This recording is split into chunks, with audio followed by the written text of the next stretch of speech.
중한 일도 하나님 말씀이면 순종하라는 제목으로 말씀 전하겠습니다. 1절에 보시면 아람과 이스라엘 사이에 전쟁이 없이 3년을 지냈더라고 말씀합니다. 이 3년의 평화 기간이 좀 특이하기 때문에 언급이 되었다고 할 수 있습니다. 그러니까 평소에는 아람과 이스라엘 사이에는 끊임없이 불화하고 전쟁이 있었던 것이죠. 그러한 전투가 이제 왕상 열왕기상 20장에 잘 나타나 있습니다. 우리 이미 본 부분이죠. 20장 1절에 보시면 아람의 대표 도시인 다메섹의 그 왕이 베나다시인데 아람의 32 각 도시들의 왕들과 함께 이스라엘에 쳐들어왔다라고 되어 있습니다. 그리고 곧바로 이스라엘 수도 사마리아를 포위를 하게 됩니다. 그러니까 그 정도로 군사력이 강하게 아람 군대가 쳐들어왔습니다. 그래서 20장 제가 좀 그 말씀들을 같이 돌아보면서 이 아합 왕에 대해서 더 자세히 살펴보고자 합니다. 그래서 이 위급한 때 한 선지자의 도움으로 이 적은 수의 이스라엘 군대가 큰 무리인 아람 군대를 이기는 것이죠. 하나님이 승리를 거두게 해주신 사건입니다. 그리고 또 그 다음 해에도 역시 아람 군대가 이제 쳐들어오는데 이 아벡이라는 곳에서 항우를 벌입니다. 이스라엘은 염소떼 같은 굉장히 적은 무리이고 아람 군대는 그 땅에 가득 찼다고 묘사되어 있어요. 그러니까 이 전투 역시 상식적으로는 이스라엘이 이길 수가 없습니다. 그런데 무명의 하나님의 사람이 도움을 주어서 상식을 깨고 이스라엘이 승리를 거둡니다.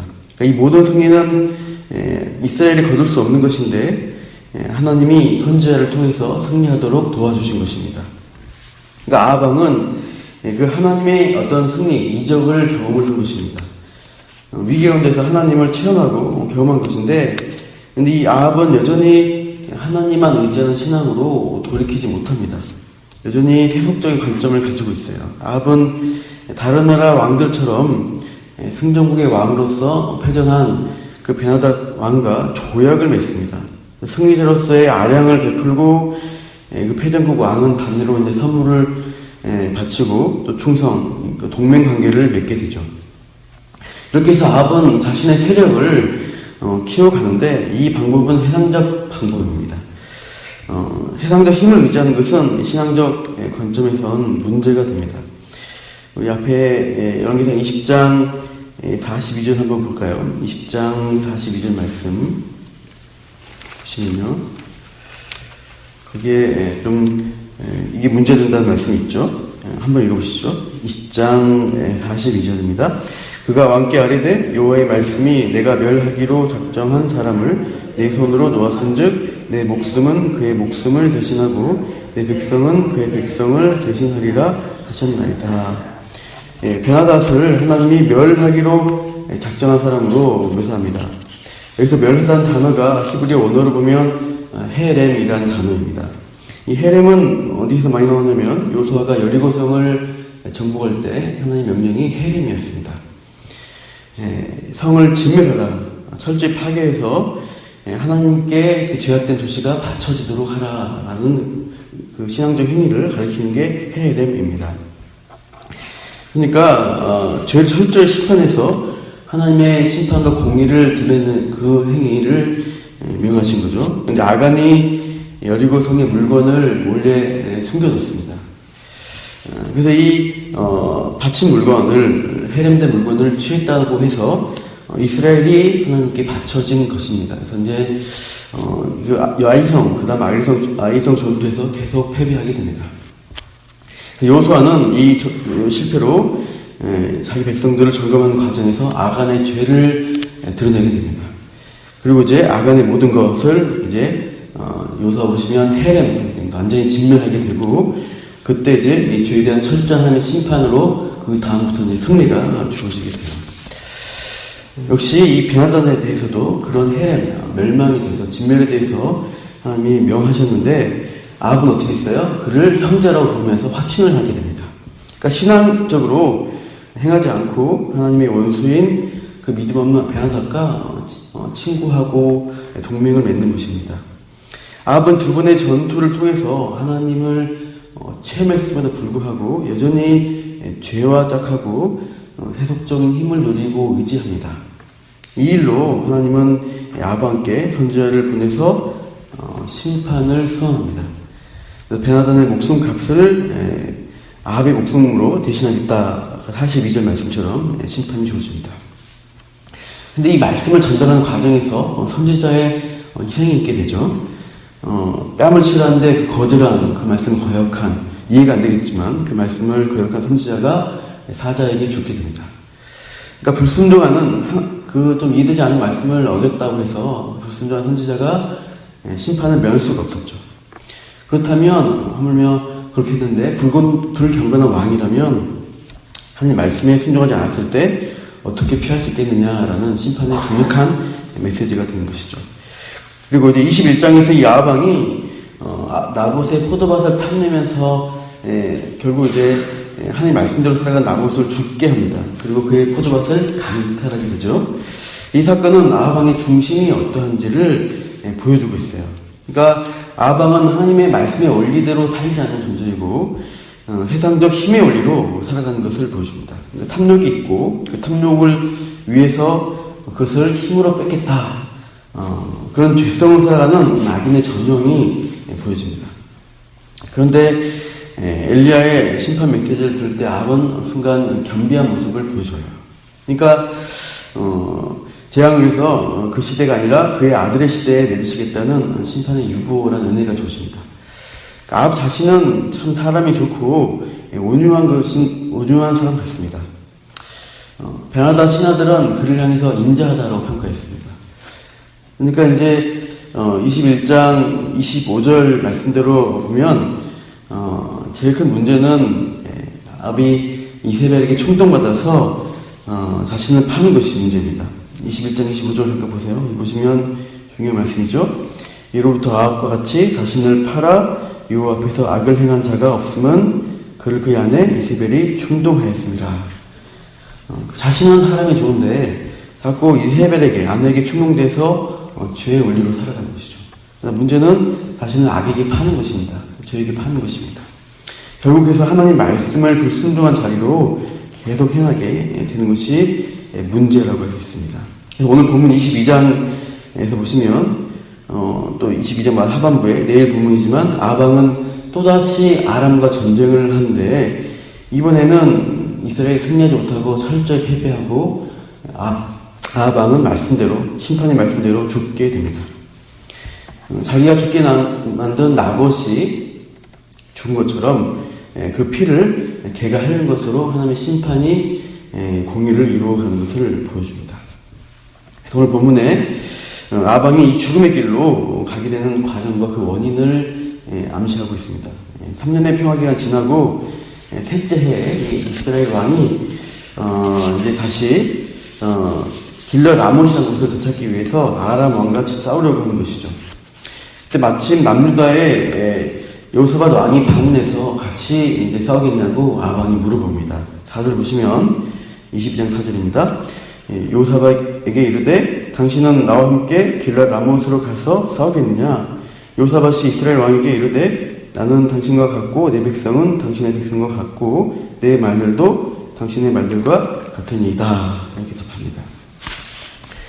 이거 보시면 이제 여호사밧은 아합의 사위입니다. 그러니까 아합 왕의 딸 아달랴가 여호사밧의 아내로 이제 두게 되고 그래서 이제 남유다는 여호사밧 왕은 아합 왕과 결혼 동맹 관계입니다. 가족이기 때문에 당신과 같다, 나도 당신과 같고 내 백성도 당신과 같다라는 그런 대답을 한 것이죠. 하지만 아합 왕과 함께하겠다 하지만 여호사밧은 기본적으로 경건한 왕입니다. 그래서 먼저 하나님 말씀 듣기를 원합니다. 5절 한번 읽어보실까요? 5절 시작. 여호사밧이 또 이스라엘의 왕에게 이르되 청하건대 먼저 여호와의 말씀이 어떠하신지 물어보소서. 하나님 말씀이 중요합니다 하면서 선지자를 불러서 말씀 듣기를 원하고 있습니다. 그래서 아합 왕은 할 수 없이 이제 선지자 400명을 모아서 이제 말씀 듣기를 물어보죠. 길랏 라몬에 가서 싸우랴 말랴 물어볼 때 그 400명 선지자는 하나같이 그 성읍을 왕의 손에 넘기겠다는 승리를 예언합니다. 10절에서 12절 말씀해 보시면 더 자세하게 그 장면이 묘사가 되는데 시드기야라는 선지자가 철로 뿔들을 만들어가지고 하나님이 승리를 거두게 하실 것이다. 이 뿔로 찔러서 다 진멸할 것이다 하면서 그 퍼포먼스까지 보여주면서 예언합니다. 그런데 미가야 선지자는 이제 부르는데 나중에 보시면 미가야는 전혀 다른 말씀을 전합니다. 오늘 본문은 그를 미가야를 부르는 장면까지만 끝나는데요. 이 미가야 선지자의 인식이 아방의 인식이 8절에 나타나 있습니다. 우리 8절을 한번 읽어볼게요. 시작. 이스라엘의 왕이 여호사밧 왕에게 이르되 아직도 이물라의 아들 미가야 한 사람이 있으니 아니마 여호와께 물을 수 있으나 그는 내게 대하여 길한 일은 예언하지 아니하고 흉한 일만 예언하기로 내가 그를 미워하나이다. 여호사밧이 때 왕은 그런 말씀을 마소서. 이 미가야는 왜 아방이 꺼리느냐? 중간에 나오지만 길한 일은 예언하지 않고 흉한 일만 예언한다. 그래서 그 말 듣기가 싫어서 내가 미워하고 부르지 않는다는 것입니다. 그러니까 아방은 하나님 말씀도 듣기 좋은 것, 좋은 일에 대한 예언만 듣고 싶고 흉하고 죄에 대해서 심판에 대해서 말하는 것은 듣기가 싫은 것입니다. 이런 태도는 엘리야 선지자를 대할 때도 잘 나타납니다.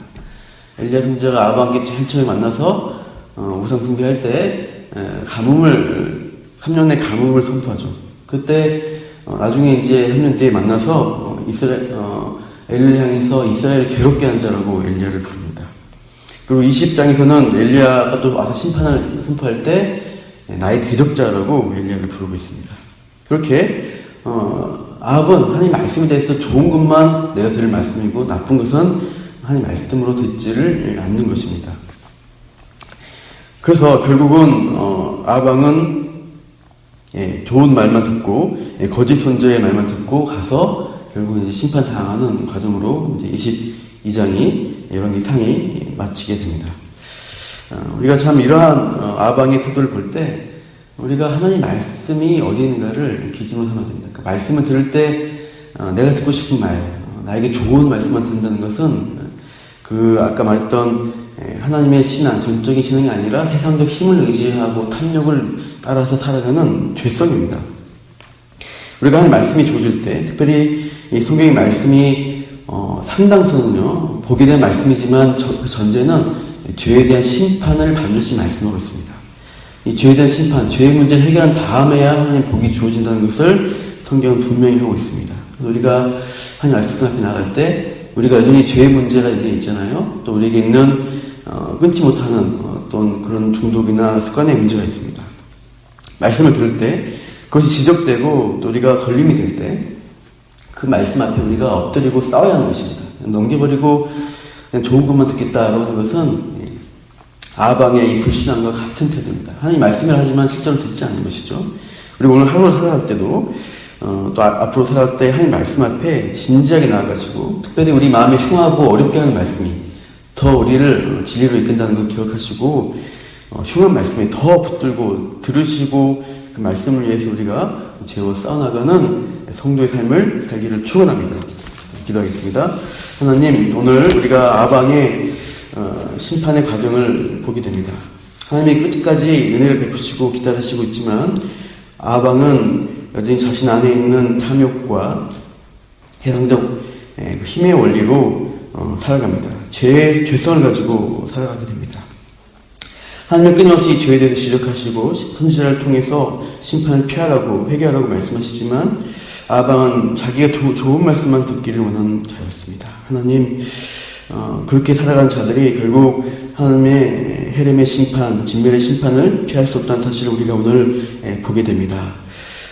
하나님, 우리가 말씀 앞에 나아갈 때 죄에 대해서 지적하시고 경고하신 말씀을 진지하게 듣고 이 죄의 문제를 해결하기 위해서 더 하나님 엄중한 심판의 말씀, 참 무서운 말씀일지라도 그 말씀 앞에 우리가 참 겸손하고 정직하게 나아가서 듣고 예수 그리스도로부터 오는 은혜만을 붙들고 살아가도록 우리를 함께 붙들어 주시옵소서. 오늘 하루 살아갈 때 이 죄와 싸우며 예수 그리스도 안에서 승리하는 우리 모두가 되게 하여 주시옵소서.